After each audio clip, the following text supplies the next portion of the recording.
Hello दोस्तों, आज की नई वीडियो में आपका फिर से स्वागत है। आज की वीडियो में हम पढ़ेंगे आज का नया टॉपिक वान डे ग्राफ जनित्र। तो सबसे पहले हम ये जानेंगे कि वान डे ग्राफ जनित्र किस काम आता है। क्लियर है? तो आइए देखते हैं। वान डे ग्राफ जनित्र की सहायता से अति उच्च विभव लगभग 10⁻6 वोल्टेज उत्पन्न करने के लिए किया जाता है।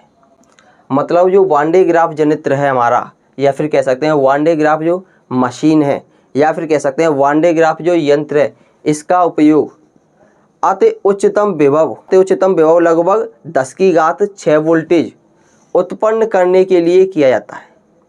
इस वोल्टेज का उपयोग विशालतम विद्युत क्षेत्र में इलेक्ट्रॉन प्रोटॉनों के आयनों को त्वरित करके उनकी ऊर्जाओं में वृद्धि की जाती है।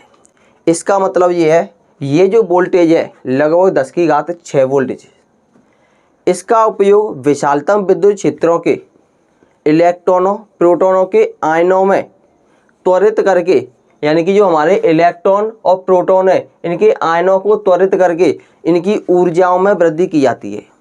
अगर हम इसकी रचना की बात करें तो इसकी रचना सन 1931 ईस्वी में वान डे ग्राफ ने की थी, जिसके नाम पर इसका नाम पड़ गया वान डे ग्राफ जनित्र।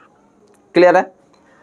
अगर हम इसके सिद्धांत की बात करें तो इसका पहला सिद्धांत है, किसी आवेशित चालक से वायु में विद्युत विसर्जन उसके नुकीले सिरों से प्राथमिकता से होता है।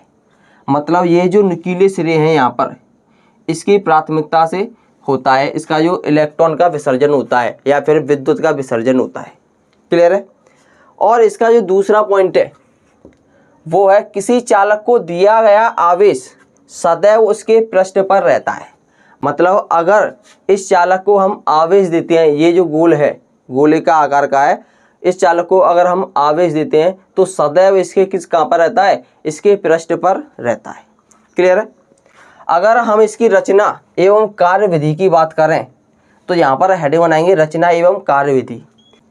इसमें लिखेंगे, इसमें धातु का एक खोखला गोला एस दो स्तंभों ए व बी पर टिका होता है।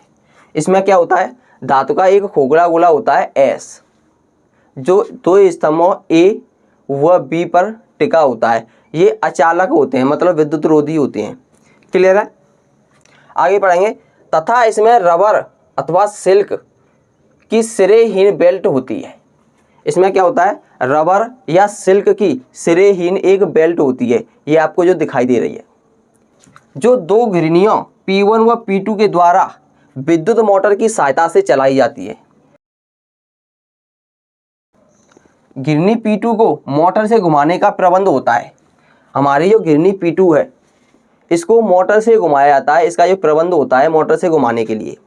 क्लियर है? आगे पढ़ेंगे। स्तंभों के आधार पर धातु का एक कंगा C2 लगा होता है। स्तंभ लगे हुए हैं हमारे, ये इसके आधार पर धातु का एक कंगा लगा होता है, जिसको हमने C2 नाम दिया है। क्या होता है? इसे अति उच्च विभव दे दिया जाता है। किसकी सहायता से? इस बैटरी की सहायता से। यहाँ पर एक बैटरी लगी हुई है, इसके द्वारा अति उच्च विभव दे दिया जाता है, मतलब इसे आवेशित कर दिया जाता है। क्लियर है? ऊपरी सिरे पर एक कंगा C1 लगा होता है। ऊपरी सिरे पर क्या होता है? एक कंगा लगा होता है यहाँ पर C1। क्लियर है? C1 लगा होता है, जिसे धातु के खोखले गोले से जोड़ दिया जाता है। जिससे क्या होता है? जिसे धातु के खोखले गोले से जोड़ दिया जाता है। आगे पढ़ेंगे। दोनों कंगे सिल्क की बेल्ट के अत्यंत निकट होते हैं। मतलब हमारे जो दोनों कंगे होते हैं वो सिल्क की जो बेल्ट है इसके अत्यंत निकट होते हैं, मतलब लगभग इसके चिपके हुए होते हैं। ये हमारी सिल्क की बेल्ट है, ये हमारे दोनों कंगे हैं C1 और C2।